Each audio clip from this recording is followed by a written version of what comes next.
మీ సామర్థ్యం ఆ సూర్య భగవానుని వరప్రసాదం.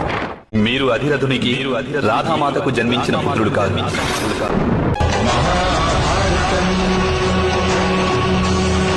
ఎందుకంటే ఇతరుల గౌరవాన్ని అపేక్షించేవారు, ఆశించేవారు వాస్తవానికి వారిని ఎంతటి గౌరవమైనా ఏమాత్రం తృప్తిపరచలేదు.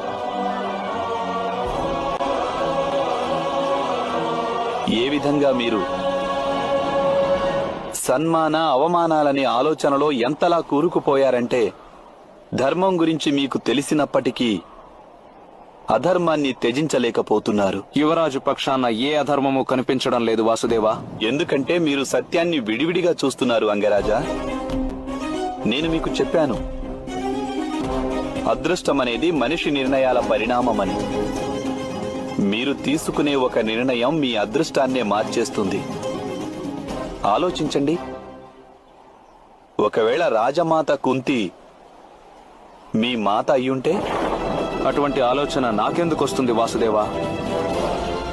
నేను సూతుడు, అధిరథుడు, రాధామాతల పుత్రుడను. నాలో అణువణువు నా మిత్రునికి రుణపడి ఉంది.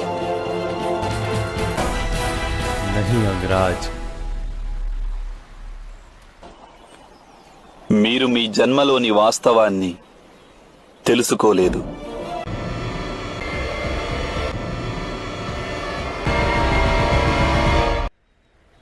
మీ సామర్థ్యం ఆ సూర్య భగవానుని వరప్రసాదం.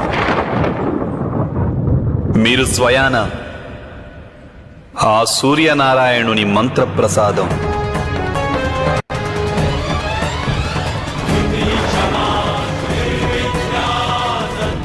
तात्पर्य अंगराज మీరు అధిరథునికి రాధామాతకు జన్మించిన పుత్రుడు కాదు.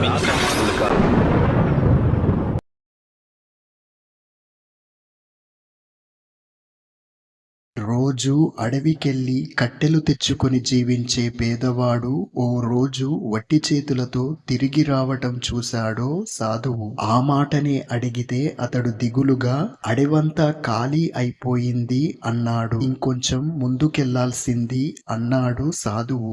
సరేనని ముందుకెళ్లిన అతడికి అక్కడ ఇంకా పెద్ద అడవిలో టేకు, మద్ది వంటి విలువైన చెట్లు కనిపించాయి. అవి తెచ్చుకొని సంతోషంగా జీవించాడు. కొన్నాళ్లకు సాధువు మాటలు గుర్తుకొచ్చి ఇంకొంచెం ముందుకెళ్లాడు. ఈసారి మంచి గంధపు చెట్లు కనిపించాయి. వాటితో ధనవంతుడు అయ్యాడు. మరోసారి సాధువు మాటలు మదిలో మెదిలి మరికొంచెం ముందుకెళ్లాడు. రాళ్ళు రప్పలతో ఉన్న కొండను తవ్వాడు. వాటితో కోటీశ్వరుడయ్యాడు. ఓసారి ఓ వ్యాపారి రామకృష్ణ పరమహంస దగ్గరికి వచ్చి, స్వామి, నాకు సంసారం మీద, సంపద మీద విరక్తి వచ్చింది, దీనికి పరిష్కారం లేదా అని అడిగాడు.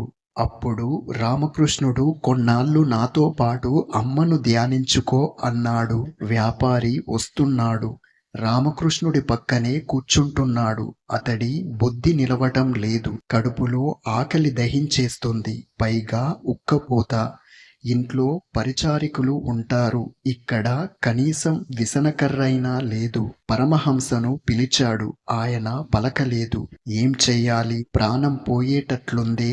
మరోసారి రామకృష్ణుణ్ణి పిలిచాడు. అబ్బే, లాభం లేదని గుళ్ళోకెళ్ళాడు. పూజారినడిగి ప్రసాదం, అరటి పండ్లు తిన్నాడు.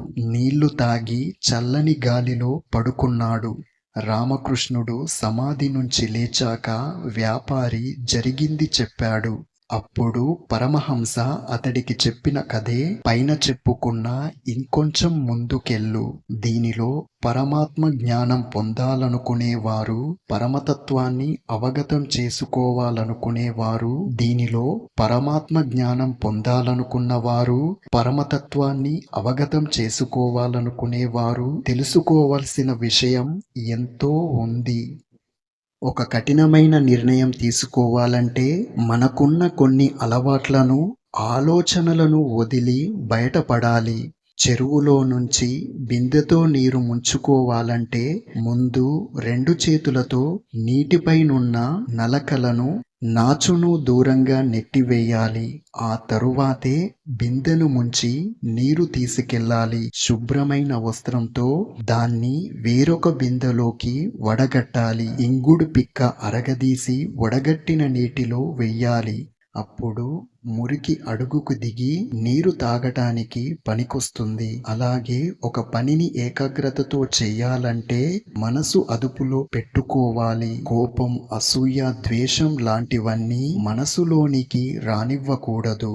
ప్రపంచమంతా ఒక్కటే, అన్ని జీవులు ఒక్కటే, అదే నేను, ఆ నేనే దైవం.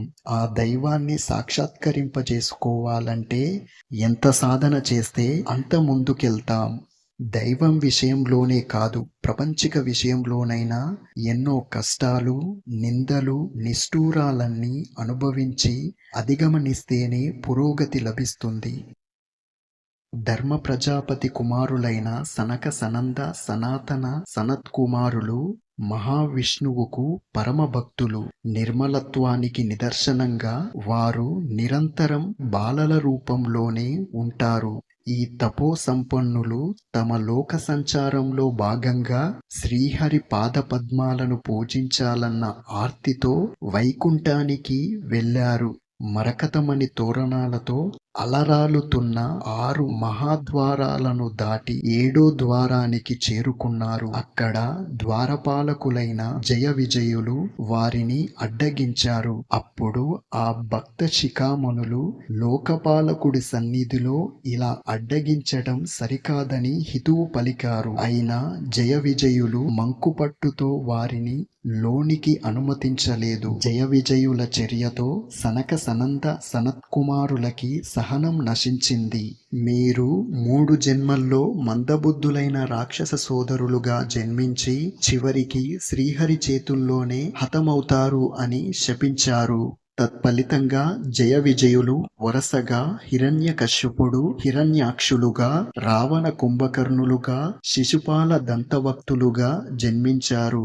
సనక సనందాదులు జయ విజయులను శపించిన సమయంలో శ్రీహరి జోక్యం చేసుకోలేదు. తద్వారా తనకు భక్తులంటే ఎంత ప్రియమో ముల్లోకాలకు శ్రీ మహావిష్ణువు చాటాడు. భక్తుల వల్లనే తనకు వైకుంఠం ప్రాప్తించిందని, అది పరమ పవిత్రమైందని, అమృతమయమైందని చెప్పాడు. వైకుంఠ నామం చెవిని తాకగానే అపవిత్రులు పవిత్రులవుతారని తెలియజేశాడు. ఎవరి వల్ల పదవులు, ప్రాపకాలు వచ్చాయో వారిని మరచిపోకూడదని, సజ్జనులతో అనుచితంగా ప్రవర్తించే వారిని ఉపేక్షించకూడదని శ్రీహరి సందేశమిచ్చాడు. నేటి సమాజంలో జయ విజయులను పోలిన వారెందరో తారసపడుతుంటారు. దేవుడు కరుణించినా పూజారి కరుణించినట్లు వ్యవహరిస్తారు. పైవారి ప్రాపకాన్ని అడ్డుపెట్టుకొని అందరి మీద పెత్తనం చెలాయించాలని చూస్తుంటారు. మూత వేసిన పాత్రలోకి ఎంత పోసినా పాలు వెళ్ళనట్లే అహంకారం నిండిన వారి మదిలోకి జ్ఞానం వెళ్ళదు. ఆశ్రిత పక్షపాతం, అహంకారం, పదవులు, ప్రాపకాలు శాశ్వతం అనుకొని ఇష్టారీతిగా వ్యవహరించడం పతనానికి దారితీస్తుంది. స్థితప్రజ్ఞతకు మారుపేరైన సనక సనందాదులు ఆగ్రహం చెందడానికి ప్రధాన కారణం ఆ సర్వాంతర్యామిని దర్శించుకోవాలన్న కోరికే. ఆ ఆర్తిని చూసి ఆద్యంతరహితుడైన భగవంతుడు ఆ నలుగురికి వశమయ్యాడు. వైకుంఠానికి ద్వారపాలకులైన భక్తుల శాప ఫలితంగా జయ విజయులను నిష్పక్షపాతంగా రాక్షస జన్మల కోసం భూమి మీదికి వెళ్ళమని ఆదేశించాడు. మంచివారికి అంతటా జయం కలుగుతుంది. సర్వాంతర్యామిని వారు దర్శించగలుగుతారు. శాంత స్వభావ మహిమ అది.